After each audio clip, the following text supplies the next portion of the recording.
Hi, and welcome to Hull and Hull TV. I'm Dana O'Brien, and I'm joined by Ian Hull and Suzana Popovic-Montag, partners at Hull and Hull LLP, an innovative law firm that practices exclusively in estate, trust, and capacity litigation. Here at Hull and Hull TV, we're exploring the issues around estate planning that affect you. Ian and Suzana, we are a population on the move, with Canadians spending more time in Florida or warmer climates during the winter, people marrying overseas or taking jobs internationally.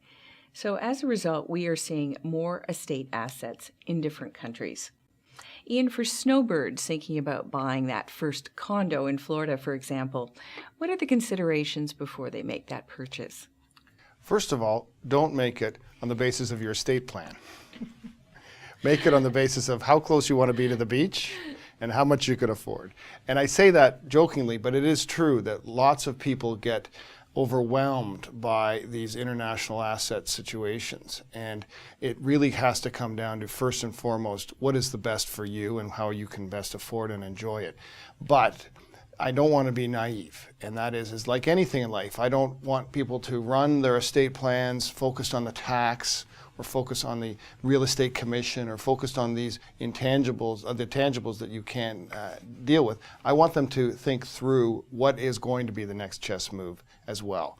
So with the Florida condo, it is so important that with all tax advice, you get specific advice to your current circumstances. And I tell my clients I know enough about tax to be dangerous, and I know enough to say, get over to your tax advisor who has specific information about your circumstances and get that advice in that context. Because I have lots of ideas, and we can talk about some of the global ideas, but they don't apply to everyone. We're seeing a growing number of Canadians taking advantage of relatively low U.S. housing prices. Suzana, are there U.S. tax changes that Canadians should be aware of? There are actually frequently U.S. tax changes that come about, and we're just coming into one just now, and we'll certainly go into them into the future. There are often changes in both the exemption rates that apply to particular situations and the actual tax rates themselves. And so it is always important when you're looking into buying property in Florida to think about things like, how are you going to own that property? And I say that because many times I know certainly my clients have been surprised that joint ownership in the U.S. can mean something differently from a tax perspective than it does here in Canada. Ian, anything you want to add? Yeah, I mean, I think we can tease out some of these concepts with our clients early, and then they can go back to their advisors and figure out what part of the puzzle they fit into. And the joint ownership is something that is sort of in vogue a little bit right now in terms of owning in Florida. And so if you're hearing that, that may make sense to your personal circumstances. Trusts are also a growing operation that we are using more and more in Canada, where our assets are held in a Canadian trust. Our U.S. assets are held in a Canadian trust. It creates new problems and new difficulties sometimes at the estates in the U.S. side. And then just the good old-fashioned, the corporation, for example. Years ago, people used to buy their Florida condos and put them in a corporation. Basically, that doesn't work as well as it used to. In fact, most advisors are saying don't do it. But those are the sorts of things, though, that might fit into your personal circumstances. They're not a ton of choices, but one of those choices will make a big difference. Again, you bought the place for the beach, but you've also thought it through. So if you can pass it on in some meaningful way, it always is for a nice double assistance. As international estates become more common, Ian, how's the CRA dealing with this trend?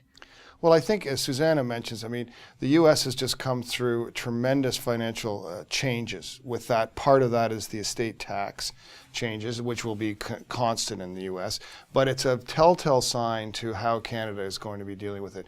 And I know from personal experience, CRA is being a lot tougher on estates than they used to be. They used to be much more forgiving in terms of unpaid taxes of people who've passed away. They've got a much more sophisticated program in terms of how they're dealing with it. They're adding new resources to their their systems to chase people at the time of death for their taxes. And it really ties into the fact that governments need a new source. It's like casinos. I mean, estates are going to be like casinos to governments. At some point, we have no other new sources of revenue.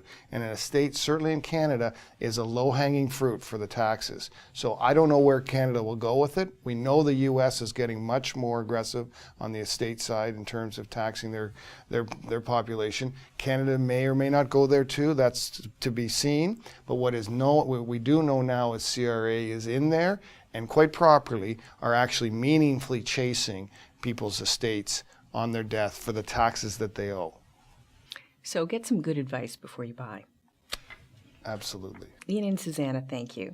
And thanks for joining us on Hull and Hull TV.